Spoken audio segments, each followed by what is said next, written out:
Hello नमस्कार, मैं सौरभ आप सबका स्वागत करता हूँ एजुकेशनल चैनल आकाश ऑनलाइन क्लासेस पे। तो उम्मीद करते हैं कि आप लोग अच्छे होंगे, मस्त होंगे, स्वस्थ होंगे और मन लगा के पढ़ाई कर रहे होंगे। तो आज का जो हमारा टॉपिक है सो हम आज का जो हमारा टॉपिक है फिजिक्स का पहला चैप्टर का प्रकाश के परिवर्तन का एक महत्वपूर्ण टॉपिक है। सो इमेज फॉर्मेशन यानी कि प्रतिबिंबों से बना प्रतिबिंब मतलब दर्पणों से बना प्रतिबिंब, उसमें हम लोग आज बात करेंगे अवतल दर्पण से बना प्रतिबिंब के बारे में। और इसके पहले हम वीडियो में दर्पण से बने प्रतिबिंब के 3 नियम के बारे में और अवतल दर्पण उत्तल दर्पण के उपयोग और उसके बाद उसके क्या अंतर है उसके बारे में हम लोग बात कर चुके हैं। अगर आप वो वीडियो आप नहीं देखें, अगर आप वो क्लास नहीं किए तो सबसे पहले आप वो क्लास कर ले, उसके बाद आप इस क्लास में आएंगे तभी आपको समझ में आएगा।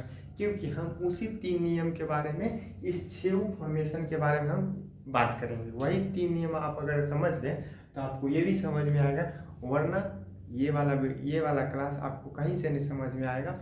और जो आज हम क्लास करने वाले हैं, ये पहला चैप्टर का एकदम महत्वपूर्ण चैप्टर है, क्योंकि इसी पे आधारित पहला चैप्टर है। एक प्रकाश का परिवर्तन पर आधारित है और इस पे भी मतलब सबसे ज़्यादा महत्वपूर्ण इसी टॉपिक को माना जाता है इस चैप्टर में। तो चलिए, उम्मीद करते हैं कि आप लोग वो वीडियो देख लिए होंगे और हम लोग इस वीडियो में और इस सेशन में हम लोग बात करने वाले हैं इसी के बारे में, अवतल दर्पण से प्रतिबिंब कैसे बनता है और कैसा बनता है, उसका प्रकृति कैसा होता है और उसके बारे में हम लोग आज देखेंगे। तो सबसे पहले हम लोग क्या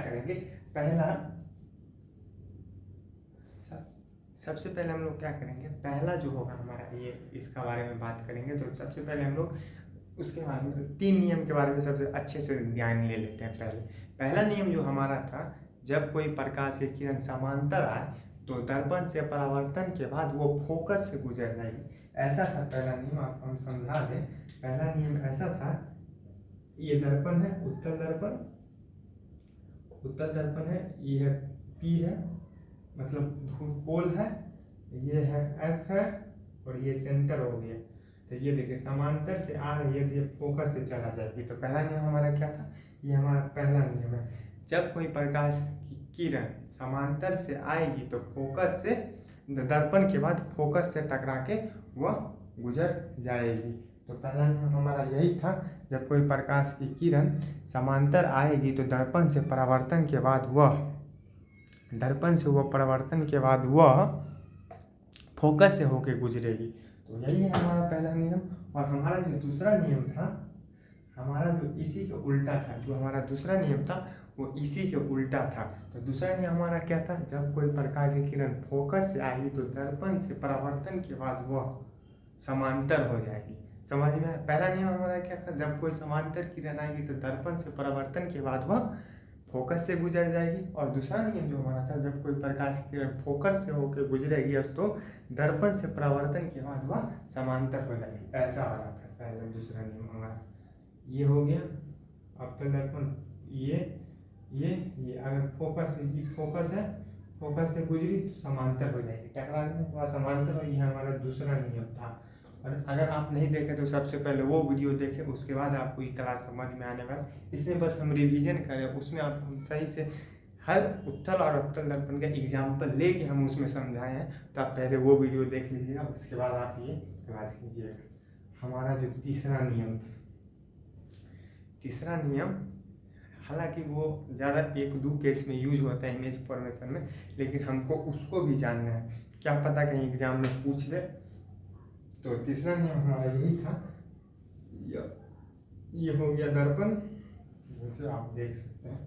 तीसरा नियम जो हमारा था, ये था हमारा तीसरा नियम।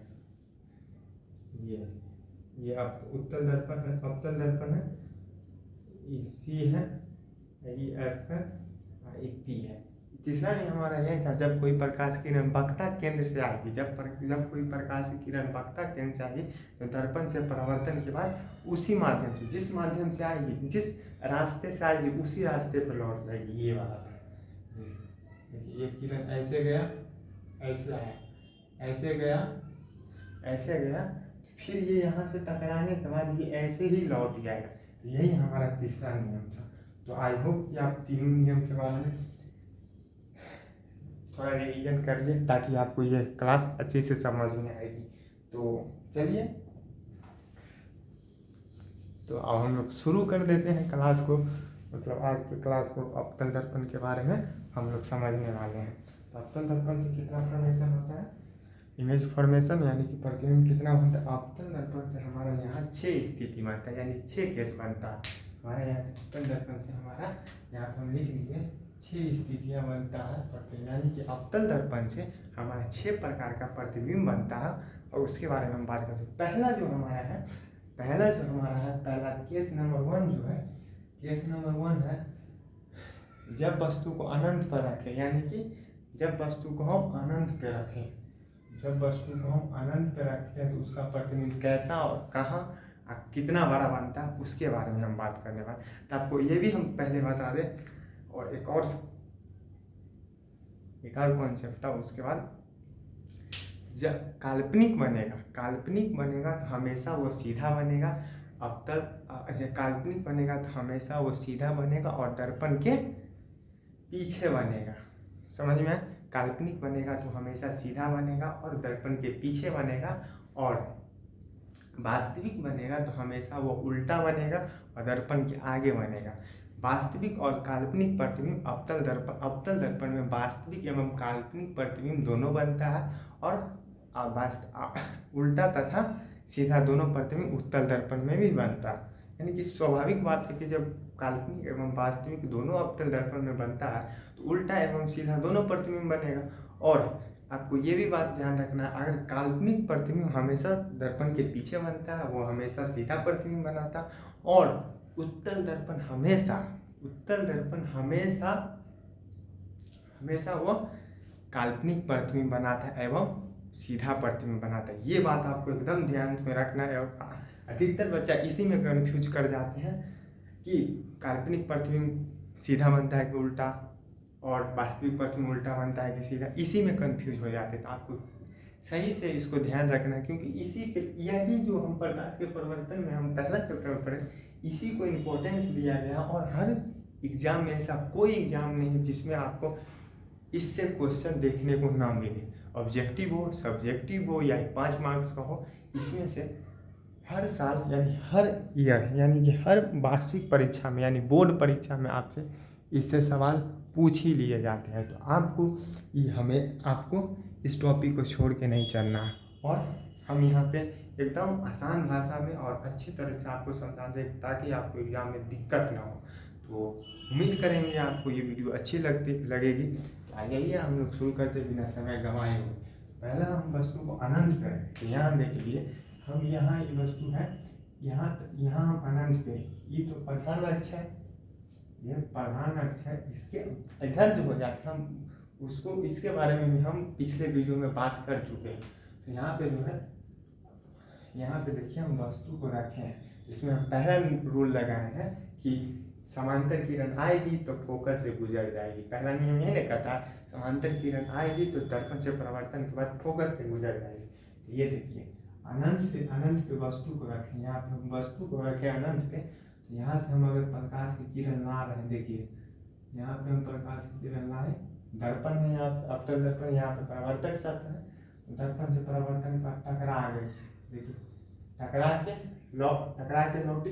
ठीक हम नीचे से हम लाए अनंत से, इसको हम अनंत से लाए हैं, इस वाले लाइन को हम अनंत से ला रहे हैं। तो देखिए दर्पण से परावर्तन का फोकस से, जहाँ पर दो प्रकाश की किरण काटेगी, मतलब कटेगी यानी क्रॉस करेगी, वहीं पे प्रतिबिंब बनेगा। तो यहाँ आप देख सकते हैं, यहाँ पे काटा है, ये बिंदु का आकार का, यानी सबसे छोटा, यानी बिंदु आकार का पहला जो हमारा है बिंदु आकार का प्रतिबिंब बनेगा। जब वस्तु को अनंत पे रखेंगे तो फोकस पे बनेगा प्रतिबिंब एवं बिंदु आकार का बनेगा। तो आपको ये भी पूछ सकता है, आपको एग्जाम में पूछ सकता है, जब प्रकाश के जब किसी वस्तु को हम अवतल दर्पण में हम किसी वस्तु को अनंत पे रखते हैं तो उसका प्रतिबिंब कहाँ बनता है, और उसका प्रकृति के बारे में बताए, आकार के बारे में बताए, तथा स्थिति के बारे में बताया। स्थिति का मतलब होगा कहाँ पे बनेगा, उसी को हम स्थिति कहते हैं। सिंपल भाषा में आकार मतलब कितना बड़ा बनेगा, छोटा बनेगा कि बड़ा बनेगा कि वस्तु से बहुत बड़ा बनेगा, ये इसके बारे में हमको आकार में लिखना। प्रकृति के बारे में यही लिखना कि अब उल्टा है कि सीधा है कि काल्पनिक है कि वास्तविक है, ये हम लोग इसमें प्रकृति के बारे में लिखेंगे। तो आपको ये समझ में आ चुका है। पहला जो हमारा अनंत पे रखेंगे, दर्पण से अनंत पे यहाँ पे हम रख चुके हैं। इसको अनंत पे रखने के बाद वहाँ से प्रकाश की किरण समांतर आएगी, इसमें हम पहला रूल लगाएंगे। जब कोई प्रकाश की किरण दर्पण से आएगी, जब कोई समांतर किरण जब कोई पहला रूल हमारा ये है, जब समांतर प्रकाश की किरण आएगी तो दर्पण से परिवर्तन के बाद फोकस से गुजर जाए। तो यहाँ पे वही है, दर्पण से परिवर्तन के बाद फोकस से गुजर गई, फिर यहाँ पे हम अनंत से लाए, दर्पण से परिवर्तन के बाद फोकस पे गुजर गई। तो इसका प्रकृतिक जो हमारा होगा, तो आपको पहले बता दिए। अब तक दर्पण देखिए, ये दर्पण के आगे बना है, ये हमारा दर्पण का आगे हो जाता है, ये पीछे हो जाता है। तो ये हमारा दर्पण के आगे बना। तो आप यहाँ से भी आप इसको रिलेट कर सकते हैं कि दर्पण के आगे कौन सा प्रतिबिंब बनता है। तो आपको ये भी ध्यान, दर्पण से आगे कौन प्रतिबिंब बनता है, वास्तविक प्रतिबिंब। वास्तविक प्रतिबिंब कैसा होता है, उल्टा। तो आपको सिंपल से यहाँ पे आपको लिख देना है, प्राकृतिक में यही लिखना है, प्राकृतिक में यही लिखना है कि वास्तविक है एवं उल्टा। यहाँ पे आप लिख दिए वास्तविक एवं उल्टा। प्राकृतिक में बस इतना ही लिखना है, वास्तविक एवं उल्टा। अगर इसको भी आप आकार यहाँ पे आपको पता है आकार किस प्रकार का बना है, बिंदु प्रकार का। तो यहाँ पर आप बिंदु का आकार का भी लिख सकते हैं और बहुत छोटा भी लिख सकते हैं। हम ये भी लिखते हैं, आपको जो याद रहे सो, लेकिन बेटर रहेगा आप अगर बिंदु लिखें तो आपको सही रहेगा और एग्जामिनरों को भी थोड़ा आसान रहेगा पेपर चेक करना। अगर आप छोटा भी लिख देंगे तो आपका नंबर नहीं कटेगा। तो आपको ये दो बात क्लियर होगी। स्थिति यानी कहाँ पे प्रतिबिंब बना, तो आपको ये भी पता चल गया कि अगर दर्पण से आया परिवर्तन के बाद समांतर किरण, पहला रूल समांतर से आया, दर्पण से परिवर्तन में फोकस से गुजरे। तो फोकस से गुजरा है, तो फोकस पे भी दो बिंदु देखिए, ये वाला प्रकाश की किरण, ये वाला प्रकाश की किरण कहाँ पे काटा है, फोकस पे ही ना काटा है, तो फोकस पे उसका प्रतिबिंब बनेगा। इसका प्रतिबिंब कहाँ होना, फोकस पे। तो ये हमारा स्थिति हो गया। स्थिति में हम क्या लिखेंगे, यहाँ फोकस। आप ये भी आप एक और बात हम आपको कहें, अगर आप ये क्वेश्चन अगर आपसे पूछ दिया, अगर आप उसका फिगर बना के आगे और प्राकृतिक स्थिति और आकार के बारे में नहीं लिखिएगा तो आपको नंबर कहीं से नहीं दिया जाएगा, आपको नंबर काट लेगा। अगर अच्छे मास्टर हो तो एक नंबर आपको दे देगा, और अर्थात 2 मार्क्स का रहेगा तो 1 नंबर देगा, और शायद कोई दे भी ना। इसलिए आपको आकार प्रकृति सब के बारे में आपको लिखना है, क्योंकि आसान है भाई, लिख सकते हैं आप। चलिए अब दूसरा केस में हम आते हैं। दूसरा केस हमारा यही कहता है, दूसरा केस जब वस्तु अनंत और वक्रता केंद्र के बीच हो, अनंत एवं वक्रता केंद्र के बीच हो, तब वस्तु का आकार प्रकृति स्थिति कहाँ बनेगा। तो आइए हम फिर से समझते हैं। पहले हमको क्या करें, अनंत एवं वक्रता केंद्र के बीच। हम देखिए, ये अनंत है, ये अनंत है, ये वक्रता केंद्र है, यानी सी को हम वक्रता केंद्र कहते हैं।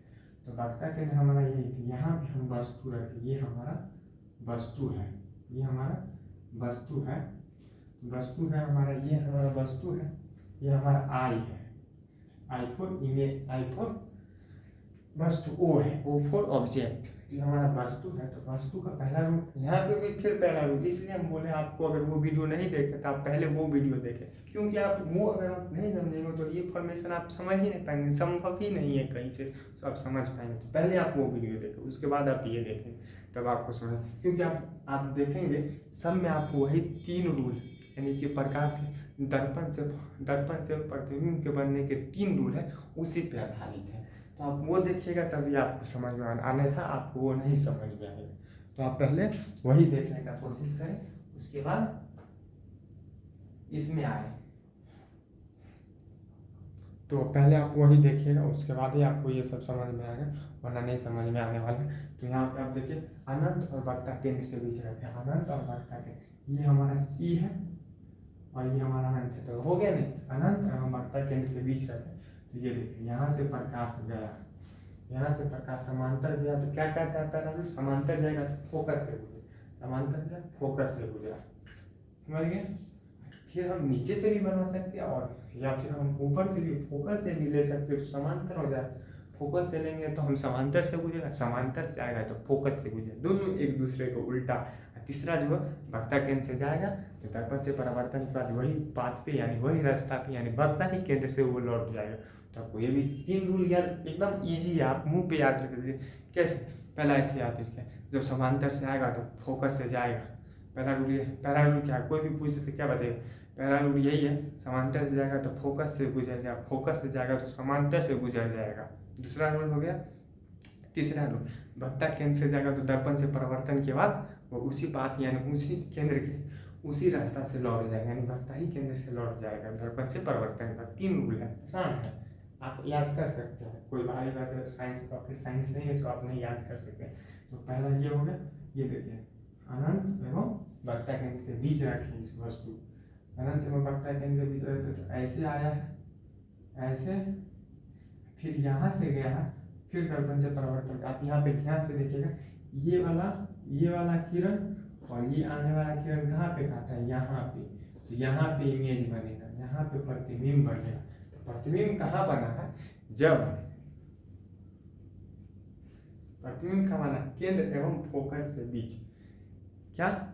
केंद्र एवं फोकस से बीच, यानी कि जब हम वस्तु को अनंत एवं वक्ता केंद्र के बीच रखते हैं तो उसका प्रतिबिंब कहाँ बनता है? सेंटर यानी कि वक्ता केंद्र एवं फोकस के बीच मतलब ये प्रतिबिंब बनता है। तो ये बात में आप ध्यान रखिए। तो प्रकृति किसका क्या हो जाएगा? ये आप देख सकते हैं दर्पण के आगे बना। इस केस में 5 में दर्पण के आगे बनेगा। एक पीढ़ी आया है जो यहाँ पे दर्पण के पीछे बना है, वो आपको बारीकी से समझा देंगे। ये हर साल नहीं, यानी कि इसको इम्पोर्टेंस दिया जाता है क्योंकि ये एक्सेप्शन केस में, तो आपको पता है जो अलग होता है उसी से पूछा, मतलब वही क्वेश्चन हमेशा एक्सेप्शन ही वाला पूछा जाता है। साइंस इसी पर टिका, समांतर क्वेश्चन कोई ना ध्यान नहीं दे सकता है।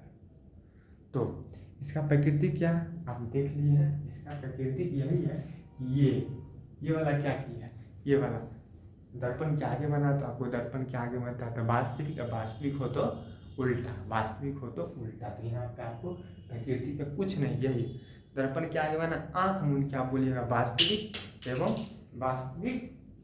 एवं उल्टा। तो यहाँ पे यही वास्तविक तथा उल्टा प्रतिबिंब बनेगा। और दूसरा जो हमारा आकार आप देखिए, ये प्रतिबिंब इतना बड़ा है, इसका ये वस्तु इतना बड़ा है, इसका प्रतिबिंब देख इससे छोटा है, तो यहाँ पे लिखेंगे आकार में वस्तु से छोटा। और तीसरा स्थिति कहाँ बना, यानी कहाँ पे प्रतिबिंब बना, कहाँ पे इमेज बना, इसी को हम स्थिति कहते हैं। तो यहाँ पे हम देख रहे हैं सेंटर और फोकस के बीच बना, यानी कि वक्ता केंद्र एवं फोकस के बीच हमारा प्रतिबिंब बना है। हम यहाँ पे लिखेंगे केंद्र और फोकस के बीच हमारा प्रतिबिंब लिखा है। तो आप दो चीज़ के बारे में पढ़ के आप अच्छे से इसको नोट बना लीजिएगा।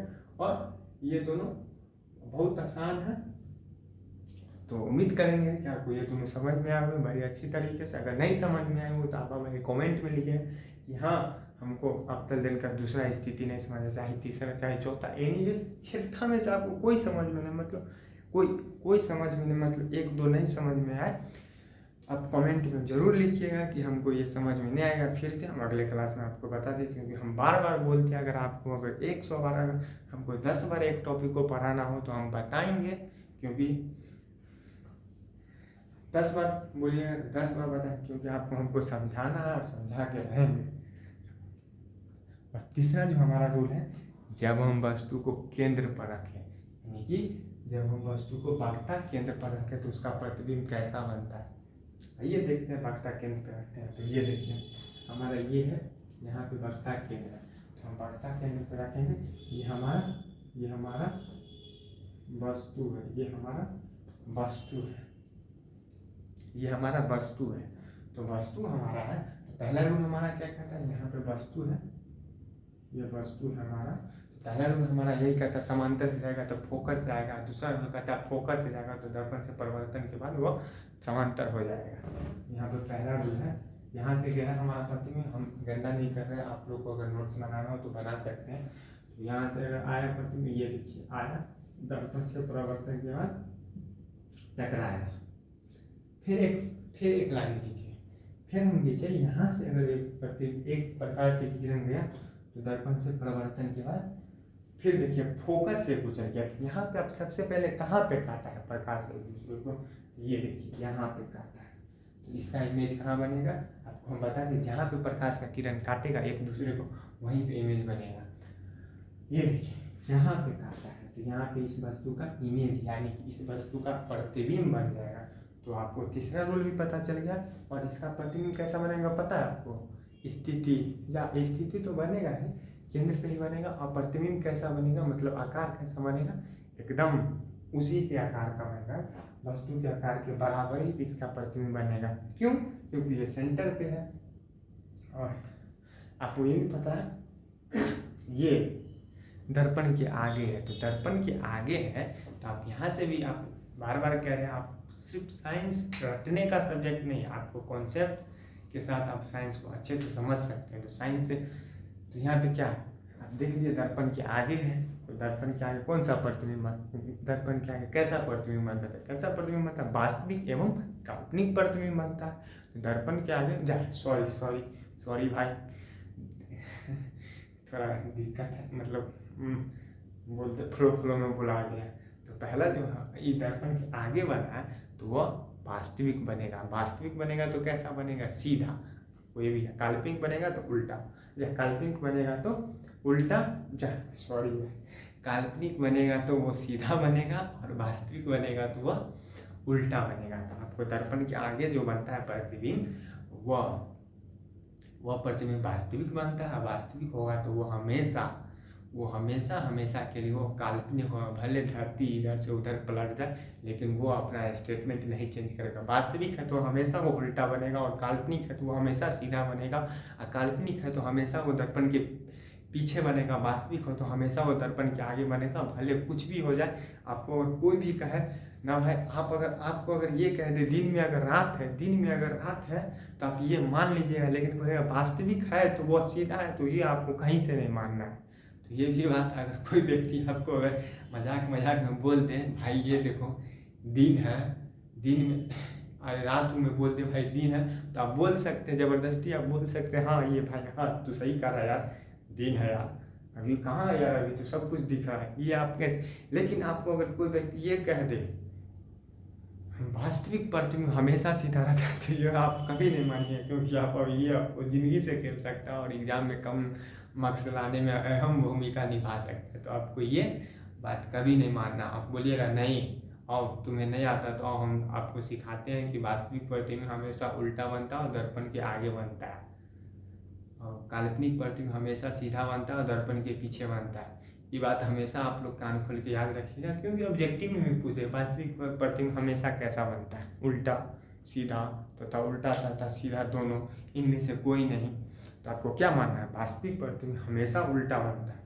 अपना नाम भूल जाइएगा सो भूल जाइएगा, लेकिन ये स्टेटमेंट आप कभी मत भूलिएगा जब तक एग्जाम न हो जाए तब तक। उसके बाद अपना भूलते रहिएगा, क्या ही फर्क पड़ता है।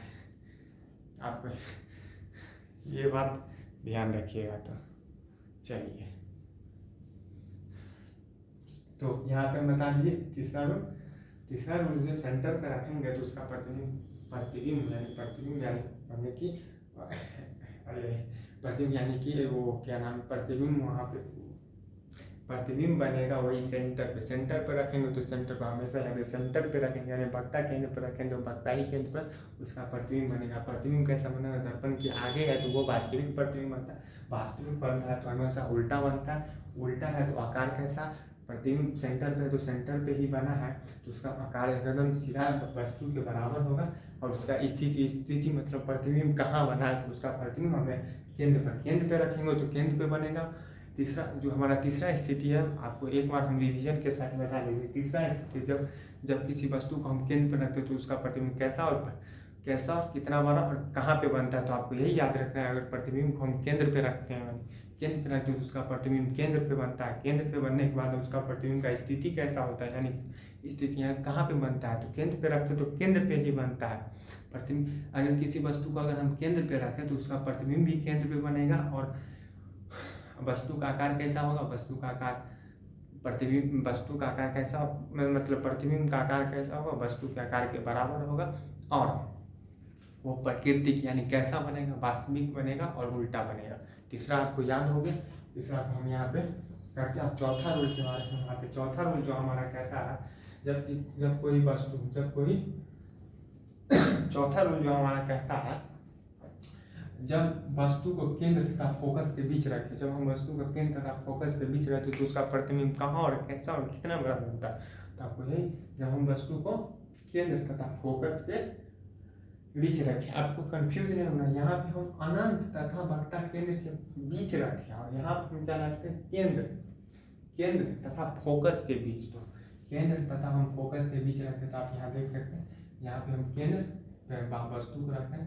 फिर पहला रूल यहाँ पे रहेगा, समांतर रहेगा, दर्पण से परावर्तन के बाद फोकस से गुजर जाए, यानी कि दर्पण से परावर्तन के बाद वो फोकस से गुजर गया है। फिर एक किरण यहाँ से आया, फिर दूसरा रूल हम यहाँ पे लगाए। दूसरा रूल हम क्या लगाए यहाँ पे, जब फोकस से जाएगा तो दर्पण से समांतर होकर, जब फोकस से किसी प्रकाश की किरण जाएगा तो दर्पण से परावर्तन के बाद वो समांतर हो जाएगा। तो यहाँ पर आप देखिए, यहाँ पे आप देखिए, इधर से आया प्रतिबिंब और इधर हो गया, इधर से आया प्रतिबिंब और इधर हो गया। कहाँ पे कट किया, कट हमारा यहाँ पे, इसका यहाँ पे कट किया, यहाँ पे कट करता है, वहाँ पे इमेज बनाता है, यहाँ पे प्रतिबिंब बनाता है। जहाँ पे अगर दो आप यहाँ ये भी याद रखें, दर्पण से परावर्तन के बाद जहाँ पे दो प्रकाश की किरण एक दूसरे को कट करती है, तो वहीं पे हमारा प्रतिबिंब बनता है। तो प्रतिबिंब हमारा यहाँ पे बना, आप देख सकते हैं, प्रतिबिंब वस्तु के आकार से बड़ा बना है, वस्तु के आकार से बड़ा बना और प्रतिबिंब दर्पण के आगे बना। तो यहाँ पर ये भी आप याद करते हैं, प्राकृतिक इसका क्या होगा, प्राकृतिक इसका यही होगा, यहाँ पर इसका प्राकृतिक क्या होगा, चौथा नंबर में, जब हम किसी वस्तु को केंद्र तथा फोकस के बीच रखते हैं तो उसका प्रतिबिंब कैसा बनता है। तो आप यहाँ पे देखें, उसका प्रतिबिंब दर्पण के आगे बना है। तो प्राकृतिक में हम क्या लिखेंगे, दर्पण के आगे बना है तो उसका प्राकृतिक क्या होगा, उसका प्राकृतिक होगा वह वास्तविक बना है, तथा वास्तविक है तो वहाँ पे आप उल्टा भी कह सकते हैं, वो उल्टा बना है। और वस्तु के आकार का क्या बना है, यहाँ पे आप ध्यान से, वस्तु के आकार के बहुत, मतलब वस्तु के आकार के बड़ा बना, तो आप लोग आकार में बड़ा लिख दीजिएगा। और ये प्रतिबिंब बना कहाँ है, तो ये प्रतिबिंब कहाँ बना है, तो ये प्रतिबिंब बना है अनंत तथा वक्ता केंद्र के बीच। ये देखिए, अनंत तथा वक्ता केंद्र के बीच। तो आप इसको यहाँ से रिलेट कीजिए, आप इसको यहाँ से रिलेट कीजिए। जब हम वस्तु को अनंत तथा वक्ता केंद्र के बीच रखें तो कहाँ बना प्रतिबिंब, वक्ता केंद्र एवं फोकस के बीच।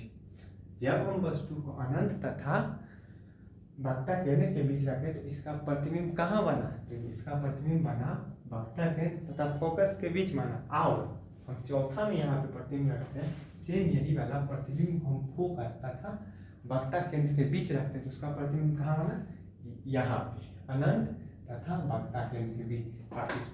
आप इसको उल्टा करके भी समझ सकते हैं, आप इसको एक दूसरे को उल्टा करके भी समझ सकते हैं। जब अनंत पे और वक्ता केंद्र के बीच रखे, जब अनंत और वक्ता केंद्र के बीच रखे तो उसका प्रतिबिंब कहाँ बना, फोकस तथा वक्ता केंद्र के बीच बना, फोकस तथा वक्ता केंद्र के बीच बना, यानी केंद्र के बीच बना। जब हम वस्तु को केंद्र और तथा केंद्र तथा फोकस के बीच रखे तो उसका प्रतिबिंब कहाँ बना, अनंत तथा वक्ता केंद्र के बीच बना। तो आपको यहाँ पे चौथा में आपको लिख देना है, प्राकृतिक में आपको लिखना है वस्तु तथा उसका वास्तविक तथा उल्टा। प्राकृतिक में ये लिखना है, और यहाँ पे आप देख लीजिए, वस्तु के आकार से बड़ा है तो आपको यहाँ पे लिखना है आकार में वस्तु से बड़ा, और स्थिति में आपको लिखना है कहाँ पे बना। स्थिति का मतलब ये होता है कहाँ पे बना प्रतिबिंब, तो प्रतिबिंब कहाँ पे बना, अनंत। आप देखिए अनंत ये है और ये सेंटर वक्ता केंद्र, इसके दोनों के बीच बना, तो अनंत तथा वक्ता केंद्र के बीच बना। तो आपको यहाँ पे तीसरा रूल भी आपको हम समझा पाए, ऐसा मैं आशा करता हूँ कि आपको हम तीसरा रूल भी समझा चुके हैं। तो आप यहाँ पे आपका पांचवा रूल है, एकदम इम्पोर्टेंट है, इसको आप 2026 में लिख सकते हैं। 2026 में ये क्वेश्चन शायद पूछा, ये नहीं तो ये ये 110% के साथ कहते हैं कि ये क्वेश्चन आपको 10th एग्जाम में यानी 2026 के बोर्ड में आपको देखने को मिल सकता है। तो आप इसको एकदम सावधानी पूर्वक आप लोग एकदम कान खोल के सुनिएगा हमारी बात को। तो अब हमारा 5वां रूल क्या कहता है, जब हम वस्तु को फोकस पे रखते हैं, यहाँ पे हम केंद्र पे रखे थे, ध्यान से, यहाँ पे हम केंद्र पे रखे थे, यहाँ पे हम फोकस पे रख रहे हैं। जब हम किसी वस्तु को फोकस पे रखते हैं, यहाँ पे हमारा जो रूल लगेगा वो पहला रूल लगेगा, चाहे आप दूसरा रूल लगा लीजिए। यहाँ पे जो हमारा रूल लगेगा पहला रूल लगेगा और तीसरा रूल लगेगा प्रकाश वाला। पहला रूल यही लगेगा, जब कोई प्रकाश की किरण समांतर आएगी तो दर्पण से परावर्तन के बाद वो फोकस से गुजरेगी। और दूसरा और तीसरा रूल जो वो लगेगा, जब प्रकाश की किरण वक्ता केंद्र से होकर आएगी तो दर्पण से परावर्तन के बाद उसी पथ पर यानी उसी रास्ते यानी उसी वक्ता केंद्र से लौट जाएगी। तो आपको ये यहाँ पे कॉन्सेप्ट लगने वाला था। आइए हम देखें, यहाँ पे आप हम फोकस पे रखें, यहाँ पे हम फोकस पे रखें, यहाँ पे हम बता दिए साफ लिख दिए हैं कि हम यहाँ पे वस्तु को हम फोकस पे रख रहे हैं। फोकस पे रख रहे हैं तो फोकस पे रखें हम। देखिए यहाँ पे हम फोकस पे इस वस्तु को हम फोकस पे रखें। यहाँ से हम पहला रूल की बात कर रहे हैं, पहला रूल हमारा यही होगा। पहला रूल जो हो गया यहाँ से जा रहा है, यहाँ से हमारा पहला रूल जा रहा है।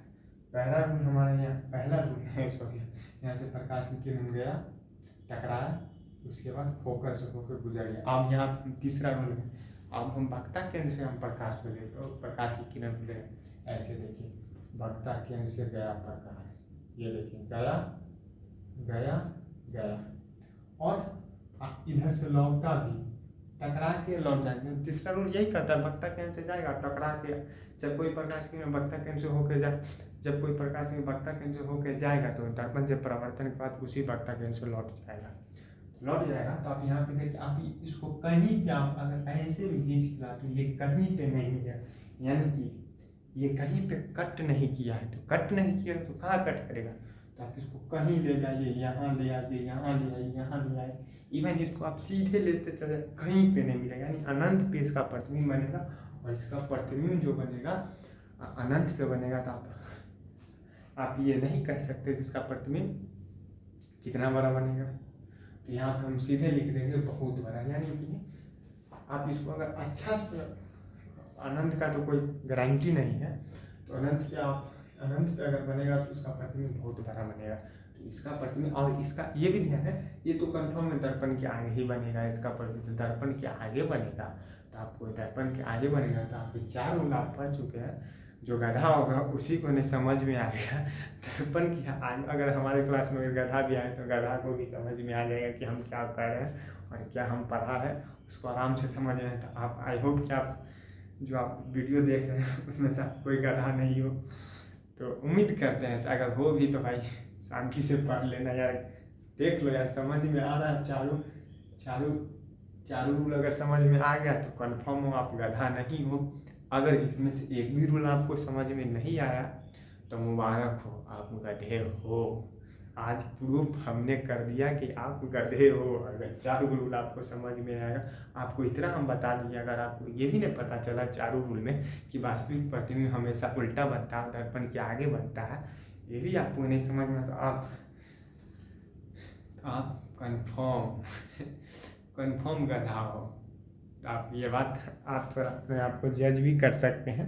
देखिए हमारे क्लास में जुड़ने का यही फ़ायदा है कि आपको अपने बारे में जानकारी दे सके। तो आपको अगर आप चेक कीजिएगा कि अगर आपको ये 4 या 5 रूल आपको अगर समझ में नहीं आया, अगर आपको ये 4-5 रूल आपको समझ में नहीं आया तो मुबारक हो, आप गधा के श्रेणी में, आप पढ़ाई लिखाई छोड़ दो, आराम से गधा का काम जानते हो ना। गधा क्या करता है, वही सिलौटा जो होता है जिसमें आप लोग क्या नाम है मसाला पीसते हैं, उसी के लेके गाँव घूमो और आराम से पैसा कमाओ। पढ़ने की आपको ज़रूरत नहीं है। अगर आपको ये 4-5 आपको ये नहीं समझ में आया, तो अगर समझ में आया तो मुबारक हो, पढ़े आराम से और एग्जाम में अच्छा नंबर ला सकते हैं। चलिए 5वां रूल हमारा ये कहीं पे नहीं मिलेगा। तो यहाँ पे पहला रूल लगाए हैं, समांतर आएगा तो फोकस से गुजर, सेंटर से जाएगा तो सेंटर से ही गुजर जाएगा, इसका प्रतिबिंब वास्तविक एवं उल्टा हो जाएगा, ये वस्तु से बहुत बड़ा बनेगा। और इसका स्थिति यानी प्रतिबिंब कहाँ बना, अनंत पे, यहाँ प्रतिबिंब अनंत पे, तो इसका प्रतिबिंब अनंत पे ही बनेगा। तो आप इसको भी ध्यान रखिएगा कि इसका प्रतिबिंब अनंत पे रहेगा। हमारा जो 5वां केस है वो एकदम इम्पोर्टेंट है, क्योंकि ये दर्पण के पीछे वाला ये इसका एक्सेप्शन है। प्रकाश के परावर्तन जहाँ अवतल दर्पण का इमेज फॉर्मेशन में ये मतलब प्रतिबिंब के केस में ये एक्सेप्शन में आता है, और यही एग्जाम में पूछा जाता है ज़्यादातर। इसमें आप बच्चा लोग कैसे आपको फंसा लेगा, इसमें बहुत बच्चा रट के जाता है काल्पनिक तो उल्टा, काल्पनिक तो उल्टा, बस दर्पण के काल्पनिक तो उल्टा, और ये भी रट के जाता है। 5 रट लेता है, ये भूल जाता है। 5 में रट ले रहता है क्या, वास्तविक पर, अरे हाँ इसमें ये रट के जाता है। 5 में ये लोग क्या रट लेता है, ये क्या नाम है, अवतल दर्पण है, अवतल दर्पण वास्तविक प्रतिबिंब दर्पण के आगे तो उल्टा है तो उल्टा प्रतिबिंब है, उल्टा प्रतिबिंब है, यही रट के जाता है। अवतल दर्पण है तो वास्तविक है तो उल्टा है तो दर्पण के आगे नहीं, इसमें एकदम पूरा रूल चेंज हो जाता है। देखिए आपको हम समझाएंगे। यहाँ पे ये अवतल दर्पण है, यहाँ पे हमारा ये अवतल दर्पण है, यहाँ पे अवतल दर्पण है हमारा, और यहाँ पे हमारा अवतल दर्पण है, यहाँ पे हमारा क्या कहा है, इसमें हम इसी रूल के बारे में, मतलब पहला और तीसरा रूल के बारे में, यहाँ पे हमारा क्या है, जब वस्तु को फोकस तथा ध्रुव के बीच रखें, फोकस तथा यहाँ इसके ध्रुव, ये फोकस इसके बीच हम वस्तु को रखें, ये देखिए हम इसको वस्तु पे रखें, तो पहला रूल क्या कहता है, जब प्रकाश की किरण समांतर जाएगी तो दर्पण से परावर्तन के बाद वह फोकस से टकरा के लौटे, टकरा के फोकस से गुजर जाएगी, तो फोकस से यहाँ पे गुजर गया।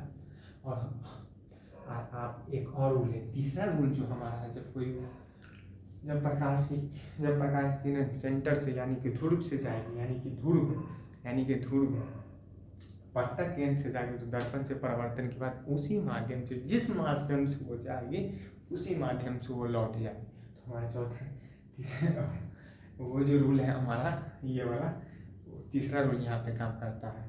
तीसरा रूल हमारा ये देखिए, गया प्रकाश की किरण इधर गया और दर्पण से परावर्तन के बाद यहीं पे लौट गया, तो हम यहाँ पे देखिए, अगर हम इसको दर्पण के पीछे, इसका इमेज दर्पण के पीछे बनाया तो टूटी रेखा से दर्शाते हैं, तो इसको हम यहाँ तक खींच के लगे और ये मिल गया, यहाँ पे मिल गया, यानी कि दोनों प्रतिबिंब आभास, ऐसा हम आभास करते हैं कि दोनों प्रतिबिंब मिल गया। तो यहाँ पे मिल गया, तो एक दूसरे से मिल गया, तो इसका इमेज यहाँ बन गया, इसका इमेज यानी कि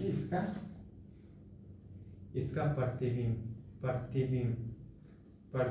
यहाँ बन गया, प्रतिबिंब यहाँ बन गया। तो ये देखिए यहाँ पे इसका ऑब्जेक्ट है यानी वस्तु है, यहाँ पे वस्तु जो है तो बहुत छोटा है, वस्तु यहाँ पे बहुत छोटा है यहाँ पे वस्तु। तो यहाँ पे देखिए वस्तु बहुत छोटा है, इसका प्रतिबिंब बहुत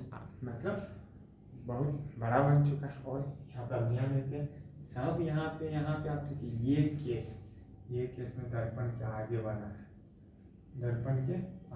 पांचों में दर्पण के आगे बना है, लेकिन यहाँ दर्पण के पीछे बना। तो यहाँ पे एक लॉजिक है, यहाँ पे एक टर्म है, दर्पण के पीछे बनता है प्रतिबिंब तो हमेशा काल्पनिक प्रतिबिंब बनेगा, काल्पनिक के साथ वह सीधा बनेगा और दर्पण के पीछे बनेगा। सिंपल, यहाँ पे आपको लिख देना स्थिति में आपको यही लिख देना है। जब प्राकृतिक में आपको देगा कि यहाँ पे क्या दर्पण के पीछे बना है, तो काल्पनिक दर्पण के पीछे बनेगा तो काल्पनिक और सीधा। उसके बाद आकार में क्या होगा, आकार में आप देखिए यहाँ पे छोटा, यहाँ पे बड़ा है, तो वस्तु से बहुत बड़ा। और स्थिति कहाँ बना है, स्थिति आप देखिए दर्पण के पीछे यानी परिवर्तक सतह जिस साइड हम इसको रंजित किए यानी रंगे हैं उस साइड इसको दर्पण को बनाए, इसको हम क्या करें दर्पण के पीछे। तो आपको पांचों रूल आई होप कि हम समझा पाए। अगर समझा पाए होंगे तो आप लोग एक कमेंट ज़रूर लिखिएगा कि हमें समझ में आया या नहीं आया। हमारा आपका मतलब हमारा हमको इंतज़ार रहेगा आपका कमेंट का। तो आप ज़रूर लिखिएगा कि हमको सारा कॉन्सेप्ट मतलब सारा प्रतिबिंबों के बारे में हमको इमेज फॉर्मेशन यानी अपने दर्पण द्वारा प्रतिबिंब के बारे में समझ में आया चाहे आ गई, इसके बारे में आप ज़रूर बताइएगा। आपको ये सेशन कैसा लगा? करो कुछ ऐसा कि दुनिया करे आप मतलब एक हम आपको एक बात कहते हैं, करें कुछ ऐसा कि दुनिया करना चाहे आपके जैसा। तो आप ये सकारात्मक के साथ आप ये सेशन को आज देखे होंगे और इस सेशन में अगर ख़त्म हो गया, इस क्लास को ख़त्म होने के बाद आप इसका नोट्स बना लीजिएगा, स्क्रीनशॉट ले लीजिए, आप इसका नोट्स बना लीजिएगा अच्छे तरह के। और हम अगले वीडियो में इसके बारे में हम एक चार्ट के बारे में बताएंगे और उसमें हम लिख लेंगे। पहला लिखेंगे वस्तु को कहाँ रखते हैं, वस्तु की स्थिति। पहला लिखेंगे वस्तु का स्थान, उसके बाद हम लिखेंगे वस्तु का स्थिति, उसके बाद हम लिखेंगे प्रकृति, उसके बाद हम लिखेंगे वस्तु का आकार। इसके बारे में एक चार्ट बना लेंगे जो आप उसको भी याद करके आप एग्जाम में काफ़ी हद तक हेल्प ले सकते हैं उस चार्ट से। तो हम अगले वीडियो में वो लाएंगे और उसके बाद हम अवतल दर्पण के बारे में बताएंगे। अवतल दर्पण में मात्र दो स्थितियाँ हैं और वो हम नेक्स्ट वीडियो में आपके लिए लाएंगे और नेक्स्ट वीडियो में हम समझाएंगे उसके बारे में। और चलिए आज के लिए इतना ही और उम्मीद करेंगे कि आपको ये सेशन अच्छी लगी होगी। अगर अच्छी लगी होगी तो आप हमारे चैनल को सब्सक्राइब कर लीजिएगा, लाइक कर लीजिएगा और कमेंट में ज़रूर बताइएगा कि आपको ये सेशन कैसी लगी। अगर अच्छी लगी होगी तो आप ज़रूर हमारे कमेंट आप चैनल में कर सकते हैं। अगर हमारे सेशन में और सब्सक्राइब कर लीजिए, मात्र हमारा 3 सब्सक्राइब होने के बाद हमारा फैमिली 500 मेंबर का हो जाएगा। तो आप लोग दबा के शेयर भी कीजिएगा दोस्तों में, ताकि हमारा 500 के बाद हमारा नेक्स्ट मिशन रहेगा चैनल के लिए 1 के यानी कि 1000 सब्सक्राइबर। तो उम्मीद करेंगे कि आप लोग इसमें हम लोग का सहयोग करेंगे और इस फैमिली को आज हमारा 1000 है और हम ऐसा उम्मीद करते हैं कि आने वाला समय में ये हमारा फैमिली 10 लाख का भी हो जाएगा। ऐसा हम उम्मीद करते हैं। हो नहीं, आपका सपोर्ट और आपका प्यार की वजह से ये संभव हो पाएगा। जैसा कि हम ऐसा आभास करते हैं कि आप अगर हमें सपोर्ट कीजिएगा तो हमारा ये चैनल अच्छे से ग्रो करेगा और आपका परिवार तो अच्छा रहे और हमारे पे सपोर्ट बनाए रखिएगा और ऐसे ही प्यार देते रहिए। फिर से बोलते हैं, करो कुछ ऐसा कि दुनिया करना चाहे आपके जैसा। तो इसी सकारात्मक विचार के साथ हम इस क्लास को एंड करते हैं यानी कि ख़त्म करते हैं। तो आप लोग अच्छे से रहिएगा, आपका ये दिन शुभ हो और have a nice day. Bye, good bye.